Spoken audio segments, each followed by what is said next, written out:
Hello students, welcome back to the next lecture of digital signal processing. Last lecture में we were studying the parallel realization of IIR filters और आज के lecture में we are going to discuss the ladder realization of IIR filters. अब सबसे important चीज, like I always say, it is important to understand why we are studying a topic. तो ladder structure पढ़ने की सबसे खास बात यह है that ladder structure की एडवांटेज है कि अगर मेरे फिल्टर पैरामीटर्स में थोड़े बहुत चेंजेस आए तो मेरे फिल्टर की परफॉर्मेंस में कोई भी कंसिडरेबल चेंज नहीं आएगा. कंसिडरेबल चेंज का मतलब है कि ऐसा नहीं है कि मेरे फिल्टर का रिस्पांस ड्रास्टिकली चेंज हो जाए अगर मैं पैरामीटर्स में थोड़ा सा वेरिएशन लाऊं. तो ये मेरे लिए बहुत एडेड एडवांटेज है लैडर स्ट्रक्चर में. क्यों होता है ऐसा? ये बच्चों इसलिए होता है क्योंकि मेरा लैडर स्ट्रक्चर एक कंटिन्यूड फ्रैक्शन में रियलाइज होता है. इट्स लाइक कि हर ब्लॉक का अलग अलग काम है और बहुत सारे इनपुट्स को मैं ऐड करके एक आउटपुट बना देता हूं. वो अभी जब मैं स्ट्रक्चर बताऊंगा तो आपको समझ में आएगा. अब लैडर स्ट्रक्चर को समझने से पहले सबसे इंपॉर्टेंट चीज ये है कि मुझे जानना पड़ेगा कि लैडर स्ट्रक्चर में मेरा HZ किसी भी फॉर्म में दिया हो, मतलब मेरा ट्रांसफर फंक्शन किसी भी फॉर्म में दिया हो, मुझे उसे Z की डिक्रीजिंग पावर्स में लगाना है. अगर आप ध्यान से देखोगे तो कॉन्सिक्वेंटली Z की पावर्स डिक्रीज होती जा रही है. ठीक है ना, ये बात आपको समझनी पड़ेगी. फाइन, चलो. अच्छा, दूसरी चीज, अब स्ट्रक्चर को रियलाइज कैसे करें? तो स्ट्रक्चर को रियलाइज करने के लिए हमारे पास दो तरीके होते हैं. एक, हम स्ट्रक्चर को राउथ टेबल से रियलाइज कर सकते हैं और दूसरा, हम स्ट्रक्चर को कंटिन्यूड फ्रैक्शन से रियलाइज कर सकते हैं. तो बच्चों, अगर मैं स्ट्रक्चर को राउथ टेबल से रियलाइज कर रहा हूं, राउथ टेबल से रियलाइज करने में मेरे को एक टेबल बनानी पड़ेगी. ये वही है जो हम नेटवर्क में देख चुके हैं, वो मैं अभी आपको क्वेश्चन से समझाता हूं. तो सबसे पहले हम राउथ टेबल समझते हैं कि हम राउथ टेबल कैसे बनाएंगे, और इसको समझने के लिए क्वेश्चन लेते हैं. दिस इज आवर क्वेश्चन, ये हमारा क्वेश्चन है. ठीक, अब राउथ टेबल में मेरा जो कंटिन्यूड फ्रैक्शन, जो मेरा जो HZ है, वो इस फॉर्म में ब्रेक होना है. आपको ये पर्टिकुलर एक्सप्रेशन याद रखना पड़ेगा. ये पर्टिकुलर एक्सप्रेशन आपको याद रखना पड़ेगा. इसका प्रॉपर डेरिवेशन भी है, बट कोई मतलब नहीं है उसको कर रहा है कि it is a lengthy derivation और it's not that required for your curriculum. ठीक है ना, तो आपको ये एक्सप्रेशन याद रखना है और ये भी बहुत सिमेट्रिक सा है. मैं आपको तरीका बता देता हूं. सिमिलरिटी क्या है? अल्फा नॉट, अल्फा 1, लास्ट में अल्फा n. अच्छा, यहां पर डॉट डॉट मतलब ऐसे कई टर्म्स आएंगे. Then beta 1, beta 2. अगर आप ध्यान से देखोगे तो बीटा के साथ जो Z के कोफिशिएंट्स हैं वो माइनस में हैं. Z इनवर्स आपके बीटा के साथ लगे हुए हैं. ये चीज आपको ध्यान रखनी है. ठीक, चलो अब इसको समझते हैं कि ये आया कैसे. तो ये मेरा क्वेश्चन है, मुझे इसको एक लेटर स्ट्रक्चर के थ्रू रियलाइज करना है. फाइन, आपके AKTU में पूछा हुआ क्वेश्चन है. चलिए देखते हैं इसको कैसे कर सकते हैं. देखो, सबसे पहले क्या करना है, हमें प्रोसेस पे ध्यान देंगे. मेरे पास Z की जो हाईएस्ट पावर है वो है Z की पावर -2. न्यूमरेटर में भी है, डिनोमिनेटर भी है, तो मैंने 2 बार लिख लिया. फिर मेरे पास Z की पावर -1 है, तो मैंने 2 बार लिख लिया. फिर मेरे पास Z की, भाई 1 का मतलब Z की पावर 0, तो Z की पावर 0 मैंने 2 बार लिख ली. Z की पावर 0 मुझे अल्टीमेटली 1 देने वाली है. ठीक, चलो अब कोफिशिएंट्स लिखते हैं. ऊपर मेरे पास कोफिशिएंट्स क्या है? Z की पावर -2 के सामने लिख दूं 1, फिर आपके बाद लिख दूं 2 और फिर उसके बाद लिख दूं 1. ठीक, नीचे 3, फिर 3, फिर 1. इतना स्टेप तो मेरे को क्वेश्चन से मिलेगा. अब नेक्स्ट स्टेप कैसे आएगा, यहां पर वैल्यू कैसे आएगी, तो जरा ध्यान से देखिए. 3 into 2 minus 3 into 1, 3 into 2 minus 3 into 1 divided by 3. 3 into 2 minus 3 into 1 divided by 3. ये वाला 3 से मेरे को डिवाइड करना है. 6 minus 3 is 3 and 3 by 3 is 1. तो यहां पे आई विल बी गेटिंग 1. मैंने इसको सर्कल कर लिया, ये मेरा 1 है. फाइन, चलो अब यहां पर देखते हैं यहां पर कैसे आएगा. मेरे को यहां पे टर्म लिखना है, तो मेरे को क्या करना पड़ेगा? 3 इंटू 1 मैंने कर दिया 3 into 1 minus 1 into 1 minus 1 into 1 divided by 3. तो ये मेरे को क्या मिल गया? This is 2/3. अब इसके आगे यहां पर तो कोई एंट्रीज है नहीं. अगर यहां पर कोई एंट्रीज है नहीं तो मेरे पास यहां पर कोई वैल्यू नहीं आनी है. यहां पर मेरे पास कोई वैल्यू नहीं आनी. अब मुझे नेक्स्ट वैल्यू लिखनी है Z -1 वाली. तो मैं क्या करूं? 1 इंटू 3, ध्यान से देखेंगे बच्चों, यहां गलती नहीं करनी है, 1 into 3 minus 3 into 2/3 divided by 1, कितना आ जाएगा, ध्यान से देखिएगा, 3 माइनस 2 इज 1, 1/1 इज 1, तो यहां पे आई विल बी गेटिंग 1, तो मैंने यहाँ पे 1 लिख दिया। फाइन, यहां पे मेरे को क्या मिलेगा, 1 इंटू 1 माइनस, यहां तो कुछ था ही नहीं तो कोई बात ही नहीं, डिवाइडेड बाई 1, तो यहां पर मुझे क्या मिल गया, यहां पर मुझे मिल गया 1, तो मैंने इस 1 को भी गोला बना लिया। ठीक है, अब आगे मुझे कुछ मिलना नहीं है तो मैंने इसको लगाया क्रॉस। अब मुझे Z0 पे आना है, Z0 पे 1 इंटू 2/3, ध्यान से देखेंगे कैसे चार्ट कैसे बन रहा है, बस इसका ही ध्यान देना है। 1 into 2/3 minus 1 into 1 divided by 1, ठीक, तो यहां पर क्या आ गया, 2/3 माइनस 1 अपॉन 1, तो ये आ गया माइनस 1/3, यहां पर आ गया माइनस 1/3। अब यहां पर तो कोई टर्म है नहीं तो यहां पर लग गया क्रॉस। फाइन, अब अभी भी खत्म नहीं हुआ है, मुझे इस लास्ट z को देखना है, तो यहां पर कितना आएगा बच्चों, माइनस 1/3 इंटू 1, यहां पर तो कुछ है नहीं, डिवाइडेड बाई माइनस 1/3, तो ये मेरे को कितना मिल जाएगा, 1, राइट, यहां पे मुझे मिल जाएगा 1, ठीक, क्लियर। तो अब मैं इसको थोड़ा सा सिंप्लीफाई करके लिख देता हूं ताकि आपको समझ में आ जाए।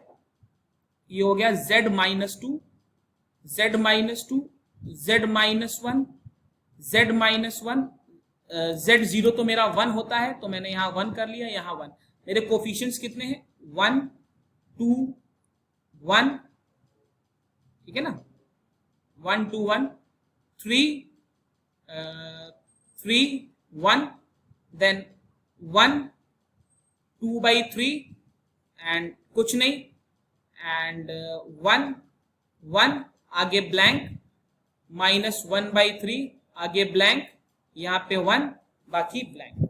Fine, clear.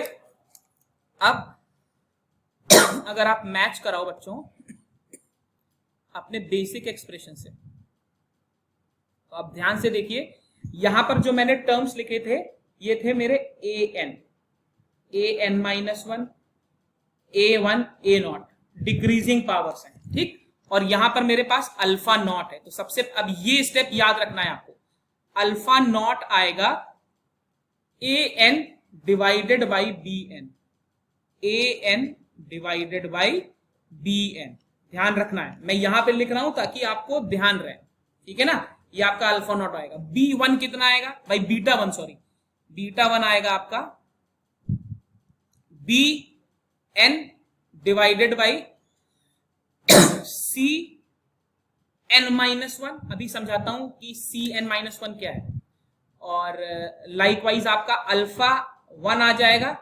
cn minus 1 upon dn minus 1। अब देखिए ये टर्म्स कौन कौन से हैं, इनका भी चार्ट समझना जरूरी है ताकि आप इसको रिलेट कर पाओ, रिलेट करना बहुत जरूरी है। देखो है क्या चीज, इस चार्ट को सभी लोग ध्यान रखेंगे, z माइनस n, ठीक है ना, इसके बाद क्या आ जाएगा, z minus n plus 1, z minus n plus 1, इसके बाद क्या आ जाएगा, z माइनस n माइनस 2, ये मैं इसी का स्टैंडर्ड एक्सप्रेशन लिख रहा हूं, z माइनस n माइनस 2 करते करते लास्ट में 1 1, ठीक। अब इन एक्सप्रेशंस को मैंने एक्यूमुलेट कैसे किया है, यहीं से आपको an bn की वैल्यूज पता चलेंगे, this is an minus 1, this is an minus 2, and last में I will get a1 and a0। Fine, यहां पर मुझे मिलेगा bn minus 1, bn minus 2, last में मेरे को मिलेगा b1 b0, यहां पर मेरे को मिलेगा cn माइनस 1। देखिए राउथ टेबल में क्या होता है, ऑर्डर कम करते जाते हैं, तो इंडेक्स पर भी ध्यान रखिएगा, ये cn माइनस 1, ये cn माइनस 2, लास्ट में आपको कहीं c0 मिलेगा, ठीक है। फिर आपके पास dn minus 1, dn minus 2, last में आपको कहीं d नॉट मिलेगा, d के बाद e में मेरा भाई ये मेरा एक कोफिशिएंट था, जब मैं नेक्स्ट कोफिशिएंट पे आया तो मेरी इंडेक्स और कम हो गया, तो यहां होना चाहिए en-2, यहां होना चाहिए en-3, और यहां पे कहीं होना चाहिए समथिंग लास्ट में ई नॉट, जो कुछ भी आए, इतना डिटेल में नहीं जाना है, और यहां पे फिर en-2 एंड सो ऑन। ठीक, तो ये आपका कुछ चार्ट है, इस चार्ट से आप वैल्यू निकाल रहे हो। इसी चार्ट का रेप्लिका हमने बनाया है, ये जो हमने अभी z-2 वाला चार्ट बनाया है, z-2 -2 z-1 z-1 z0 z0, और यहां पर मेरे पास क्या क्या आया है, अगर आप इस चार्ट को देखोगे, इसको मैं थोड़ा सा कंप्रेस करने की कोशिश करता हूं ताकि आपको समझ में आए। देखिए, ये आपका an है, this is your an, this is your an-1, right? This is your bn, this is your bn-1, this is your cn-1, this is cn-2, right? समझ में आ रहा है? This is dn-1, this is dn-2। तो यहां से आपको क्या मिल जाएगा, यहां से आपको ये सारे कोफिशिएंट्स मिल जाएंगे, अल्फा नॉट, बीटा 1, अल्फा 1। तो इस पर्टिकुलर क्वेश्चन के लिए अगर आप निकालोगे, मैं आपको वैल्यूज बता रहा हूं, आप निकाल के देखोगे, अल्फा नॉट का वैल्यू आपका आ जाएगा 1/3, उसके बाद आपका बीटा 1 का वैल्यू आ जाएगा 3, उसके बाद आपका अल्फा 1 का वैल्यू आ जाएगा 1, उसके बाद आपका बीटा 2 का वैल्यू आ जाएगा -3, उसके बाद आपके अल्फा 2 का वैल्यू आ जाएगा -1/3। तो ये आपके कोफिशिएंट्स आएंगे जब आप ये वाले सारे फॉर्मूलेज यहां पर अप्लाई करोगे। फॉर्मूले आए कहां से, फॉर्मूले इस पर्टिकुलर टेबल से आए। टेबल कैसे बननी है ये मैंने आपको यहां पर बता दिया है। आपको ऐसे 2-3 क्वेश्चंस करने पड़ेंगे, तभी आपका ये कॉन्सेप्ट भी क्लियर होगा और तभी आपको समझ में भी आएगा। इन केस आप राउथ से बनाना चाहते हो, अगर आप कंटिन्यूड फ्रैक्शन से बनाना चाहते हो तो वो रिलेटिवली इजी होता है। ठीक, अब ये तो हो गया, आपने कोफिशिएंट्स निकाल लिए। स्ट्रक्चर कैसे बनाओगे, तो स्ट्रक्चर को याद रखने का बहुत अच्छा तरीका है, बहुत ध्यान रखिएगा। ऑब्वियसली आपके पास एक इनपुट होगा, मान लीजिए ये आपका इनपुट है xz। अब स्ट्रक्चर पे जरा ध्यान दीजिएगा, ये भी बहुत ही सिमेट्रिक स्ट्रक्चर है। सिमेट्री अगर आपने कैच कर ली तो स्ट्रक्चर आप कभी नहीं भूलोगे। अगर सिमेट्री में प्रॉब्लम हो गई तो भाई फिर स्ट्रक्चर गया।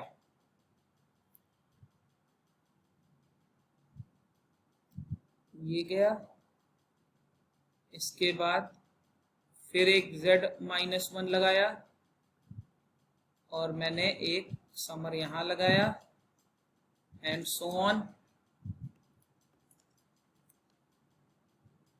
और लास्ट में मैंने मान लिया कि ये मेरा an है। चलो अब जरा ध्यान से देखना, बहुत ध्यान से सिमेट्री समझिएगा। पहला वाला जो टर्म है ये अल्फा नॉट होगा, ठीक, दूसरा वाला -β1 होगा, फिर उसके बाद आपके पास अल्फा 1 होगा, फिर -β2 होगा और लास्ट में अल्फा n आएगा। अब इस स्ट्रक्चर में सिमेट्री क्या है, आपके ये जो इनवर्स वाले ब्लॉक हैं ये ऑल्टरनेटिंग लग रहे हैं, पहले नहीं लगा, फिर लगा, फिर नहीं लगा, फिर लगा। तो जब कभी भी आपसे लैडर बनाने को दिया जाएगा, सबसे पहले बेटा आप रफ में ये डायग्राम बना लोगे, यही आना है, डायग्राम ऐसा ही बनना है। दूसरी खास चीज देखो, अगर आप ध्यान से देखोगे तो यू विल नोटिस कि यहाँ पर एडर की पोजीशन ऑल्टरनेट कर रही है। देखिए, एक बार राइट में है, एक बार लेफ्ट में है एंड सो ऑन, ठीक है ना, एडर की पोजीशन भी ऑल्टरनेट कर रही है। तो आप अपने हाईएस्ट पावर पहचानेंगे, कितने हाईएस्ट पावर है, मान लीजिए 2 हाईएस्ट पावर है, तो आपको स्ट्रक्चर यहां पर खत्म करना है। सब कुछ ऐसा ही है, चाहे कंटिन्यूड फ्रैक्शन से निकालो, चाहे राउथ टेबल से निकालो, स्ट्रक्चर यही आना है। बचा क्या काम, बचा है केवल आपको alpha not, beta 1, alpha 1, beta 2 इनकी वैल्यू निकालना बचा है। और दूसरी चीज जो बहुत लोग गलती करते हैं, बीटा वाले टर्म्स नेगेटिव साइन के साथ इस स्ट्रक्चर में आएंगे। तो राउथ से कैसे निकालना है ये मैंने आपको बता दिया। थोड़ा सा कॉम्प्लिकेटेड है, कॉम्प्लिकेटेड नहीं है, कंफ्यूजिंग है, बट एक मेथड और है जिसको हम बोलते हैं कंटिन्यूड फ्रैक्शन, जो बहुत आसान है। अब मैं आपको एक क्वेश्चन कंटिन्यूड फ्रैक्शन से बताता हूं। चलिए बच्चों, ये एक और क्वेश्चन है, इसको हम कंटिन्यूड फ्रैक्शन एक्सपेंशन से करेंगे। तो कंटिन्यूड फ्रैक्शन एक्सपेंशन से करने पर आप देखोगे कि चीजें कितनी इजी हो जाती है। चलिए, सबसे पहली चीज, जैसा मैंने अभी आपको प्रीवियस आर्टिकल में बताया, आपको अगर लैडर स्ट्रक्चर रियलाइज करना है तो बेसिक स्ट्रक्चर आपको पता है कि कैसा आएगा, आपको केवल कोफिशिएंट्स निकालने हैं। यहां पर आप देख सकते हो z का जो हाईएस्ट पावर है वो -2 है, राइट। तो सीधे सबसे पहले क्या करते हैं, ये मेरा पुराना स्ट्रक्चर था, this was my old structure, तो हम एक रफ आइडिया बना लेते हैं कि मेरा स्ट्रक्चर कैसा आने वाला है और उस हिसाब से मैं अपने कोफिशिएंट्स कैलकुलेट करता हूं। सबसे पहले मैंने आपको क्या बोला, यहां पर एक एडर लगा लीजिए और यहां पर आप yn लगा लीजिए, ठीक है ना। अच्छा, दो मेरे को डिले एलिमेंट लगाने हैं, तो सबसे पहले एक डिले यहां लग जाएगा z-1, एक मेरा डिले बच्चों यहां लग जाएगा, और एडर्स ऑल्टरनेट करेंगे, तो अगर वहां पर एडर था तो यहां पर भी एक एडर होगा, ये यहां चला जाएगा। अच्छा, अगर ये डिले एलिमेंट था तो अब की बार मेरे पास एक नॉन डिले एलिमेंट आना चाहिए, नॉन डिले एलिमेंट आना चाहिए, तो एडर भी ऑल्टरनेट करेंगे, तो ये एडर यहां आ जाना चाहिए और ये मेरा स्ट्रक्चर कुछ ऐसा हो जाना चाहिए। अच्छा, z की पावर -2 है तो मुझे एक और z चाहिए, तो मैंने बच्चों एक और z बना लिया, एक और इनवर्स ब्लॉक बना लिया, और लाइक आई सेड मेरा एडर रिवर्ट हो रहा है, तो ये मैंने एडर बना लिया, ठीक। इसका एरो इधर होना है, इसका एरो इधर होना है, इसका एरो इधर होना है, इसका एरो इधर होना है, राइट। ये स्ट्रक्चर हमेशा ऐसा ही बनेगा। अब अंतर क्या है, ये हो गया मेरा अल्फा नॉट, ये मेरा हो गया -β1, ध्यान रखिएगा -β1, ये मेरा हो, एक सेकेंड, इसको इधर से हटाया और इसको मैंने लगाया -β2, इसको मैंने लगाया α1। अब मुझे अल्फा नॉट, α1, β1, β2 ये निकालना है। राउट से भी निकाल सकता हूं और विदाउट राउट भी निकाल सकता हूं, बट यहां पर हम कंटिन्यूड फ्रैक्शन एक्सपेंशन देख रहे हैं। तो जिन लोगों को मालूम है continued fraction, well and good, हमने नेटवर्क में स्टेबिलिटी क्राइटेरिया में पहले सिलेबस में होता था, मैंने इस पर भी एक लेक्चर डाला था, बट चलिए खैर, z-2 + 4 z-1 + 2 और यहां पर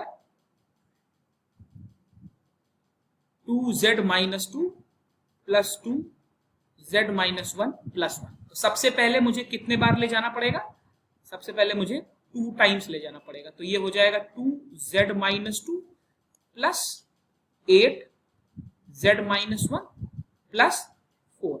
अब मुझे यहां सब्सट्रैक्ट करना है, 2 में से 2 सब्सट्रैक्ट करूंगा, ये चीज कट जाएगी, 2 में से 8 करूंगा तो -6 z-1, 1 में से -4 करूंगा तो -3, राइट।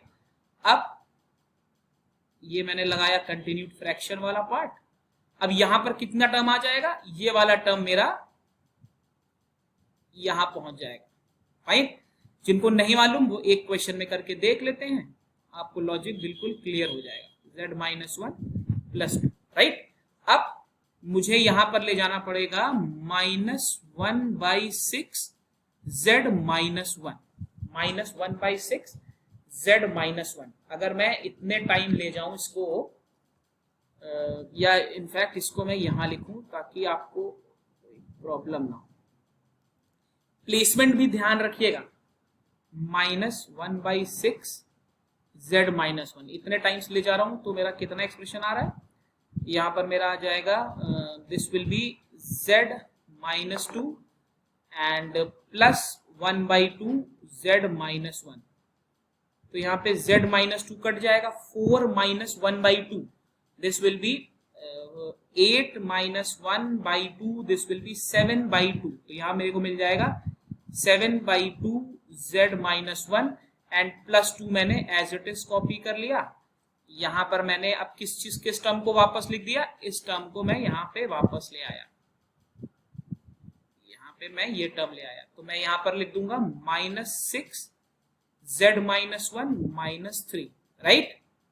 चलो, अब मैं कितनी बार ले जाऊं इसको, ध्यान से देखिएगा, कितनी बार मेरे को ले जाना है, मेरे को वहां पे 6 लाना है, ठीक है ना, और मेरे पास है 2, तो मैं इसको 12/7 टाइम्स ले जाऊंगी। यहाँ पर मैं इसको -12/7 टाइम्स, अगर मैं इसको -12/7, यहाँ पर आप ऐसा डिजाइन बना लो, ऐसा, यहाँ पर अगर मैं -12/7 टाइम्स ले जाऊंगा तो यहाँ पे मेरे पास आ जाएगा -6z-1 और यहाँ पे मेरे पास आ जाएगा 24/7 माइनस का 24/7, राइट।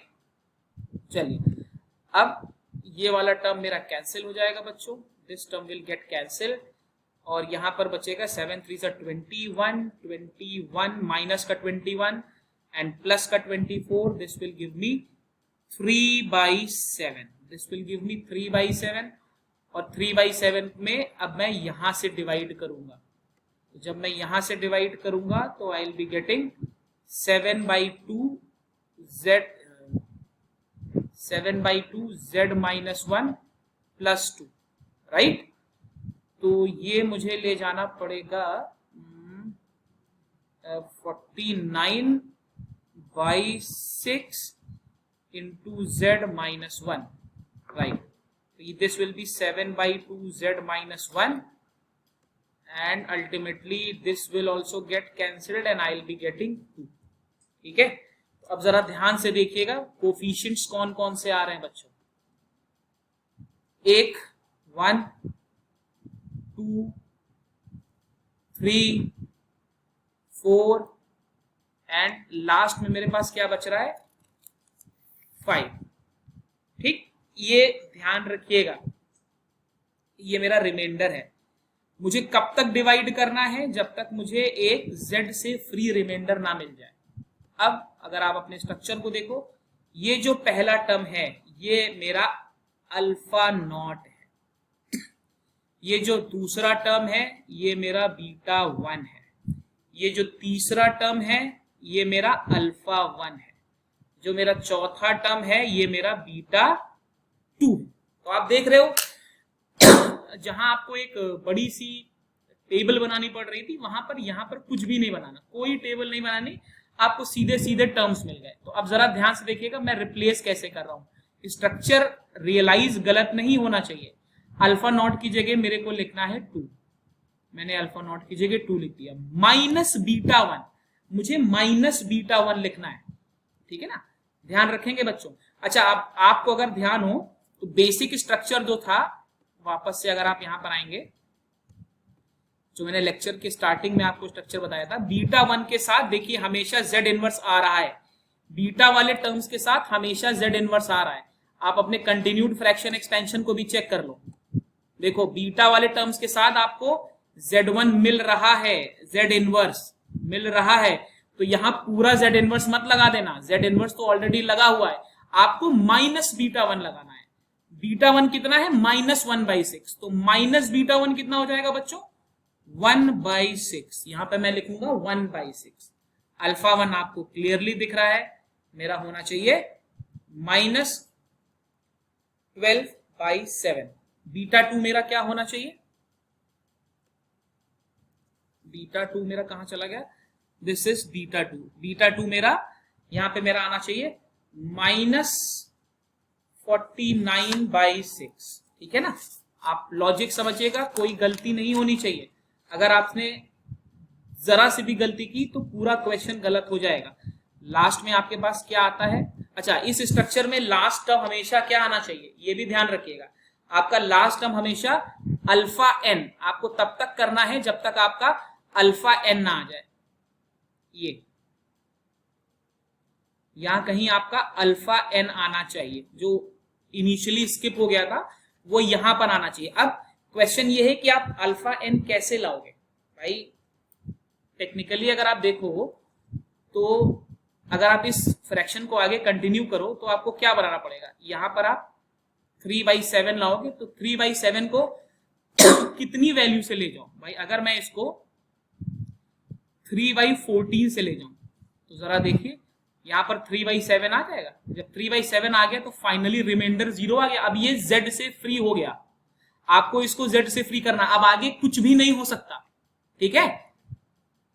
डेलिबरेटली यहां इसलिए छोड़ा ताकि आपको ये ध्यान रहे, बहुत से बच्चे क्वेश्चंस यहां पर छोड़ देते हैं, नहीं यहां नहीं छोड़ना है, आपको तब तक करना है जब तक वो z से फ्री का मतलब फाइनली आपको रिमाइंडर 0 लाना है। अब यहां पर अगर आप अल्फा एन की वैल्यू बताओ तो यहां पर आपको एक कोफिशिएंट और मिल गया, ये अल्फा एन, ये कितना बन जाएगा बच्चों, यहाँ पे आपका आ जाएगा 3/14। तो this is your total realization. अब आप देख रहे हो कि कंटिन्यूड फ्रैक्शन से रियलाइजेशन रिलेटिवली इजी है। अगर आप बिना कंटिन्यूड फ्रैक्शन के कर रहे थे तो आपका रियलाइजेशन वाला पार्ट थोड़ा डिफिकल्ट था। तो आई वुड रादर सजेस्ट कि आप कंटिन्यूड फ्रैक्शन से ही लैडर को करें अनलेस मेंशन्ड। चलो ये एक और क्वेश्चन है, ये आप मेरे को व्हाट्सएप पे भेजोगे इसका आंसर। मेथड ध्यान रखिएगा, सबसे पहले मुझे इसको रिवर्स ऑर्डर में लगाना पड़ेगा। अच्छा एक चीज और I can expect from you all, इस क्वेश्चन को आप दोनों तरीके से करेंगे और देखेंगे क्या दोनों तरीकों से आंसर एक ही आ रहा है। ऐसा तो नहीं कि एक तरीके से मैं बोल रहा हूं कि कंटिन्यूड फ्रैक्शन से कोई और कोफिशिएंट आ रहे हैं और राउट टेबल से कोई और कोफिशिएंट आ रहे हैं। तो ये क्वेश्चन ये एक क्वेश्चन अगर आप दोनों मेथड से करके देख लोगे तो आपका कॉन्सेप्ट लॉजिक बिल्कुल क्लियर हो जाएगा, राइट। चलिए with this we come to the end of the ladder realization. और लैडर के साथ साथ हमने IIR फिल्टर को पूरी तरीके से डिजाइन और एनालाइज कर लिया है। अब नेक्स्ट लेक्चर में हम FIR फिल्टर का एनालिसिस पढ़ेंगे, right. Like I always say, if you have found the content of the lecture worthy enough, like it, share it, subscribe the channel if you haven't subscribed it yet. Stay healthy and thank you.